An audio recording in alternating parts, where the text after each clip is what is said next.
In order to help us understand how language is networked through the brain, rather than isolated in individual chunks or locations in the brain, ch3 gives us a really good analogy.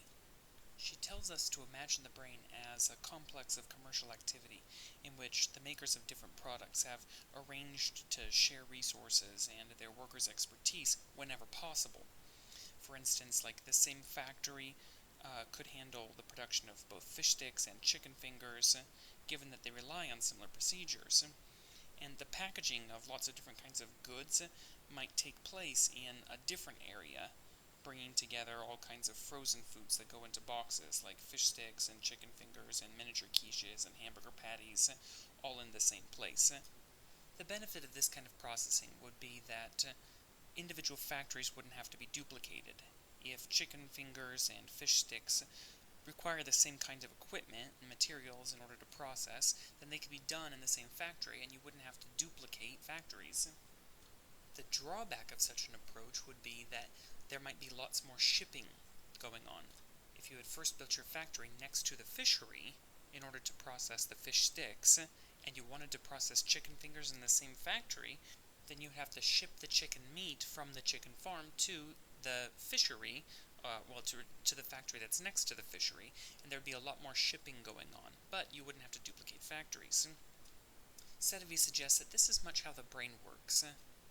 Rather than having an isolated brain region where all of a specific part of speech is processed and produced, we have individual factories that deal with isolated aspects of speech that are located all across the brain, and we have to ship our parts of speech across vast networks in the brain. So you can see a good pictorial model on page 81 of how that might work. One side note here that I wanted to make mention of is the fact that when we process information in what's called the phonological loop, or in other words, when we keep repeating something subvocally to ourselves, like a phone number, from the time we look at it in the phone book to the time that we dial it on our phone, that ability to say over and over again the same 7 digits, like 8675309, 8675309, 8675309, that repetition of digits is processed in the brain by a rapid juggling process from Wernicke's area to Broca's area, back to Wernicke's area to Broca's area, just as you see those dark red arrows depicting between the two regions. So the production area, which is Broca's area, is allowing us to repeat to ourselves the words, but Wernicke's area is allowing us to hear those words ourselves. If you were to stop rehearsing any part of that sequence of digits, it would fall out of your memory almost immediately. Another piece of evidence that suggests to us that language is processed in vast regions across the brain, and not exclusively in linguistic areas of the brain, is that found in figure 3.11 on page 83. Here we see that lists of verbs that are performed by the foot region will activate foot regions of the motor cortex, that those actions that are performed by the fingers are processed in part by the finger areas of the motor cortex, and that those words that are performed by the tongue are processed in the tongue region of the motor cortex. You would not think that the brain would activate in much the same fashion while reading words subvocally, just in your head, as if you were to actually perform those actions. But that's what we see in language processing in the brain. Now, not only do we see individual areas of the brain responsible for production and comprehension, in other words, Wernicke's and Broca's areas, we also see that there are different pathways that process information about what and information about how. For instance, in processing the word sit, an individual would have to piece together the individual sounds, s-it, and understand that those are not the same sounds as might appear in a very similar word like set, s-et. The individual would also have to take the meaning of that word as a cohesive whole and map that meaning onto the linguistic speech that's being processed. The first part of what I described is the how.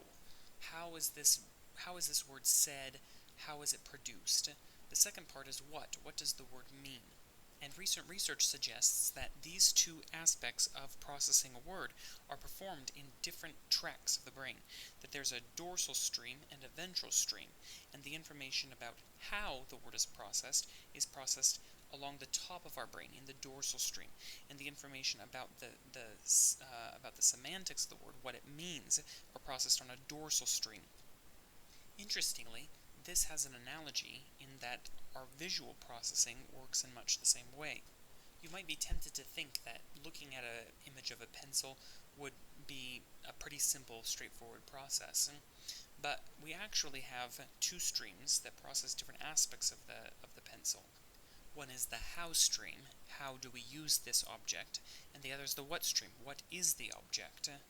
And people can sustain damage to one or the other of these paths and be able to understand what an object is for without being able to identify it, or be able to identify it but not be able to say what it's for.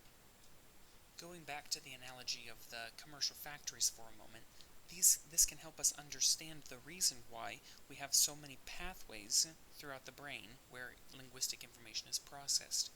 It's most probable that we evolved cognitive structures in our brain for the purpose of doing some cognitive thing, and that we've co-opted these individual areas in order to use during linguistic processing.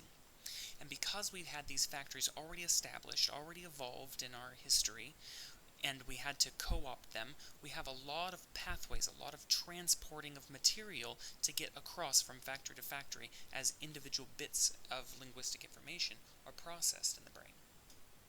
It's for this reason that it appears we use the same exact networks in the brain to process signed language as we would to process spoken language.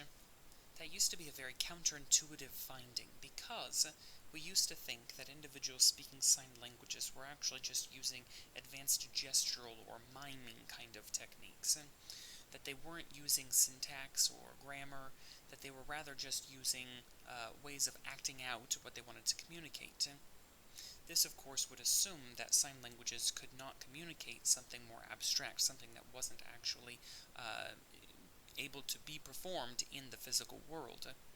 But sign languages are capable of communicating very abstract kinds of things. They do follow their own syntax and grammar, and when they're processed in the brain, they're processed in a very different way from gestures. The study that I'm talking about here is on page 88, where some researchers had hearing individuals perform a gestural movement that looked as if it would be the kind of gesture you would use when presented with an object, a hammer or a bottle of syrup. And even though the gestures that were performed by hearing individuals were very similar to the exact signs that were used by people who spoke American Sign Language, the brain activation that reflected those individual movements, that the behaviors were almost exactly the same, but the brain activation was vastly different for those who were treating that gesture as if it were a word, as opposed to those hearing individuals who were treating it as if it were just a mime.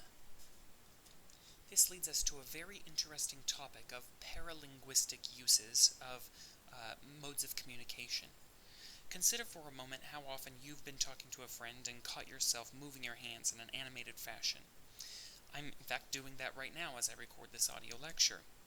By moving your hands around, you aren't communicating some piece of information that you would be unable to communicate using words.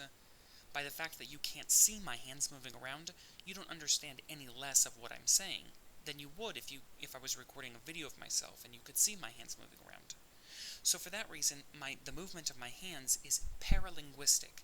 Para, of course, you know as a root word, similar to paraeducator or paralegal. It's something that is a helper to or alongside of, but isn't linguistic in its very nature. So hand movements are, in English, paralinguistic, but in sign language they are very much linguistic. The point is further driven home by a comparison of the differences in uses of tones in Chinese compared to English.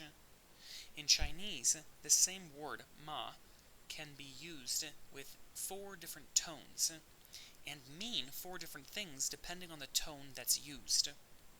In English, if I were to say the exact same word, but as a rising tone versus a falling tone, then you would take that to mean that I had a questioning attitude. Like if I were to say, will you come and sit? Will you come and sit? If I use the tone, a rising tone at the end of a sentence, it means something different than if I use a falling tone, but only in a peripheral manner. The words themselves don't shift. Rather, the only thing that's shifting is my meaning, my intention or my attitude about that sentence. In Chinese, a difference in tone will mean a very different semantic meaning. So rather than tones being paralinguistic, which is what they are in English, in Chinese, tones are actually linguistic. They're built into part of the semantic meaning of words. Now, the reason why ch3 describes paralinguistic aspects of language here at this part of the chapter is because paralinguistic components of language appear to be processed in the right hemisphere of the brain. Things like intonation, like how things were said, and also the ability to pull together individual sentences into a very large story or into discourse, the fact that you're able to follow the whole sequence of everything I'm saying in this lecture, that's paralinguistic, and it's processed in the right hemisphere of the brain. So just to make sure we're really clear, individuals who are native speakers of English who make a gesture will process that gesture in the right hemisphere of the brain, whereas individuals who are deaf will process the exact same movement in the left hemisphere, in the language centers of the brain.